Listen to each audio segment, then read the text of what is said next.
अक्षय तृतीया हा 3.5 मुहूर्तापैकी एक आहे। याचं कारण म्हणजे या दिवशी त्रेतायुगाला प्रारंभ झाला होता।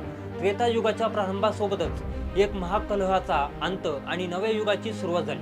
अक्षय म्हणजे कधीही क्षय न पावणारी। या दिवशी जप, होम, दान इत्यादी तुम्ही गोष्टी केल्यात तर त्याचं पुण्य अक्षय असतं, जे कधीही संपत नाही। या दिवशी घडलेल्या 4 महत्त्वाच्या घटनांमुळे अक्षय तृतीयाला एक अत्यंत महत्त्वाचा सण बनला आहे। पहिली घटना म्हणजे भगवान विष्णू श्री परशुरामाच्या रूपात पृथ्वी तलावरती याच दिवशी अवतरित झाले होते, म्हणून परशुराम जन्मदिवस म्हणून देखील अक्षय तृतीया ही साजरी केली जाते।